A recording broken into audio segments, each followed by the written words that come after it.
আর্যকে না মেনে নেওয়ায় বিয়ের রাতে বিষ খেয়ে নিজেকে শেষ করে দিতে চায় অপর্ণা। হ্যাঁ বন্ধুরা, আমরা এমনটা দেখতে পাবো চিরদিনই তুমি যে আমার ধারাবাহিকের আগামী পর্বগুলোতে।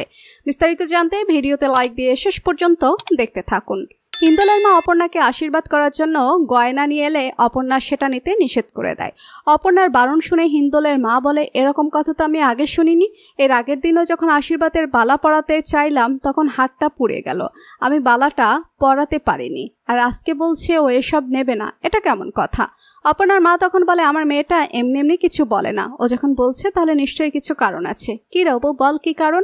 অপর্ণা তখন হিন্দোলের মাকে বলে, আপনি বোধহয় শুনতে পাননি, আমি বলেছি আমি গয়নাগুলো এখন নেব না, কিন্তু একেবারেই নেব না সেটা কিন্তু বলিনি। বিয়ের পরে তো আমি আপনাদের বাড়িতেই যাব, তখন না হয় আপনার যা দেবেন আমি নেব, আর আপাতত আমার মা বাবা আমাকে যতটুকু দেবে সেটা নিয়েই আমি বিয়েতে বসতে চাই।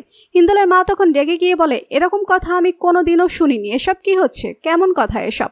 অপর্ণা তখন নিজের মনে মনে ভাবতে থাকে, আমার বিশ্বাস এই বিয়েটা হবে না, যে করে হোক এই বিয়েটা আটকে যাবে। তুমি আমায় সাহায্য করবে তো ঠাকুর, প্লিজ আমায় সাহায্য করো।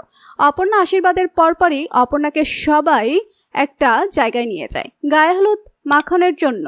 অন্যদিকে দেখা যায় আর্য কিঙ্করের সাথে কথা বলতে থাকে। কিঙ্করকে আর্য বলতে থাকে, আমি এখন অপর্ণার সাথে একটু দেখা করতে যাব। তখন আর্যকে কিঙ্কর বলতে থাকে, আমি বলছি তুই এই বিয়েতে তুই যাস না, ওখানে তুই যাস না। তখন আর্য কিঙ্করকে বলতে থাকে, তোর থেকে আমার শুনতে হবে না, কি করবে না করবে এখন পর্যন্ত সিদ্ধান্তে আর্য সিংহ রায় নাই। তারপর কিঙ্করকে উপেক্ষা করে আর্য চলে যায় অপর্ণাকে দেখতে।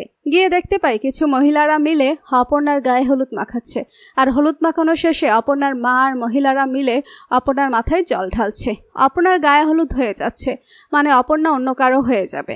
কথা ভেবেই অনেক কষ্ট পায় আর্য, আর আর্য মনে মনে ভাবতে থাকে, আমি চাই তুমি খুব সুখী হও, খুব ভালো থাকো, তবে বিয়েটা কি আদৌ হবে কিনা সেটাই দেখার পালা।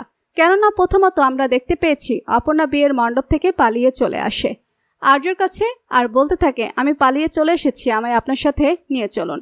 আর আর্য অপর্ণাকে গাড়িতে করে কোথাও একটা নিয়ে যায়। তবে আমাদের আর্য অবশ্যই অপর্ণাকে পালিয়ে বিয়ে করার ছেলে নয়, সে সবার সামনে দিয়ে সবার অনুমতি নিয়ে বীর পুরুষের মতো আমাদের অপর্ণাকে বিয়ে করে নেবে। পরবর্তী আপডেট সবার আগে পেতে সাবস্ক্রাইব করুন আমাদের চ্যানেলটি। ধন্যবাদ।